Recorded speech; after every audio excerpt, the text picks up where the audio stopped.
Welcome. Today, we're diving deep into the invisible world of DNA viruses. Now, these are tiny biological architects that have been shaping our health, our history, and even our own DNA for thousands of years. And they do it in ways you would never, ever expect. So think about this for a second. What could possibly link an ancient plague that wiped out entire civilizations, a common rash that a kid gets on their cheeks, the sniffles you get from a cold, and modern cancer? It sounds like a total riddle, right?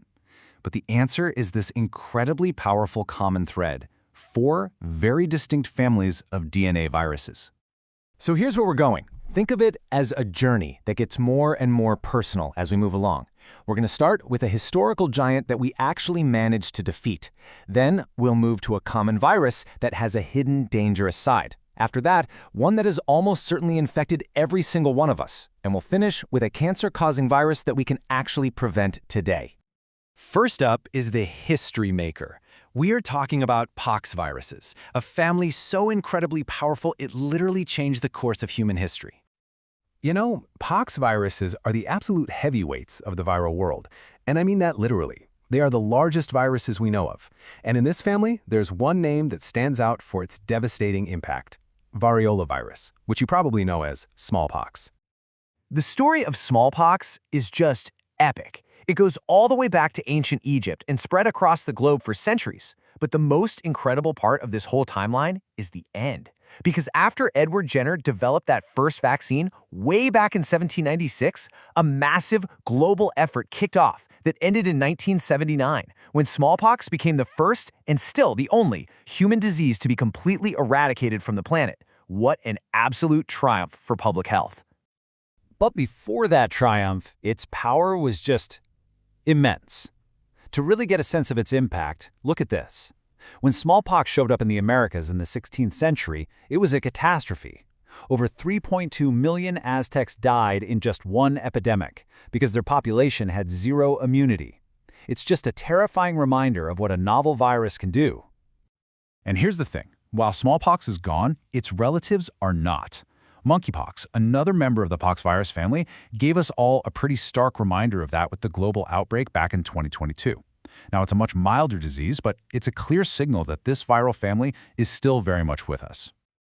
Okay, so let's shift gears now. We're moving from a huge historical threat to something way more personal. This is a common childhood intruder that has 2 completely different faces: parvovirus B19. So unlike that giant pox virus, parvovirus is tiny, and it has a very, very specific target.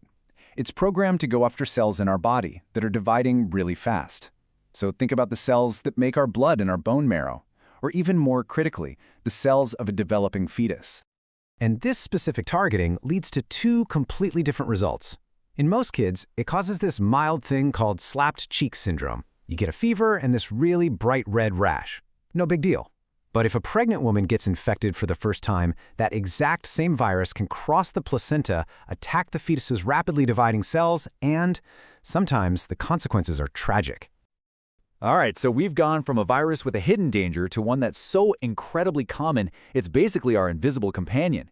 This is adenovirus, and the chances are very, very high that you have met it many times already. You know what's wild about adenovirus? Most of the time, when you get it, nothing happens. Look at this. A full 70% of infections are completely asymptomatic. You feel nothing. In fact, most adults have antibodies to it, which is proof that we've all been infected before, probably without ever even knowing it. But when it does decide to cause symptoms, adenovirus is a true Swiss Army knife. I mean, it can cause the common cold, it can cause tonsillitis, pink eye, even stomach bugs. Its versatility, plus the fact that it can survive for a long time on surfaces, just makes it unbelievably widespread. So what do you do about it? Well, there's no special treatment, no magic pill. The key takeaway here is super simple but really powerful. Your best defense is just prevention. Good old-fashioned hand washing and basic hygiene are by far the most effective ways to keep this little invisible companion away. And that brings us to our final virus. And honestly, this one is arguably the most crucial one we're talking about today. This is human papillomavirus, or HPV. And this is where we find a direct, undeniable link between a common infection and the development of cancer. HPV has a very specific job. It only infects one kind of cell, keratinocytes. These are the cells that make up the outer layers of our skin and mucous membranes. And its main goal is to force these cells to multiply, which is exactly what creates a wart. Okay, but here is the absolute key thing you need to understand. Not all HPV types are the same. This is the critical distinction. You've got your low-risk types, like 6 and 11, and they cause common warts. Then you have the high-risk types, especially 16 and 18. These are different. They are the main cause of cervical cancer and other genital cancers. So how in the world does a virus actually cause cancer? Well, you can think of it like biological sabotage. The virus sneaks its own genes, called E6 and E7, into our cells. These viral proteins then hunt down and shut off our body's natural tumor suppressors, which are basically the cell's emergency brakes. And once those brakes are cut, cell growth can spin out of control, and that can lead to cancer. But here's the amazing part. By figuring out this exact mechanism, scientists saw a massive opportunity. It allowed them to develop vaccines that protect us against the most dangerous types of HPV. We actually have the power to prevent these cancers before they even have a chance to start. Woof! Okay, so after that whirlwind tour, let's pull it all together. We've just met 4 viruses, and each one really does have its own distinct personality, right? We met poxvirus, the historical giant that we actually defeated. Parvovirus, the deceptive intruder that's mild for some but dangerous for others. We have adenovirus, our invisible companion that's with us all the time. And finally, HPV, the cancer causer that we can now prevent. And the scientific heart of that most important story is right here. It's this key insight that viral genes can turn off our body's own natural cancer defenses. Just understanding that one process led to one of the most powerful tools in all of modern medicine, the HPV vaccine. So that really leaves us with this one big thought.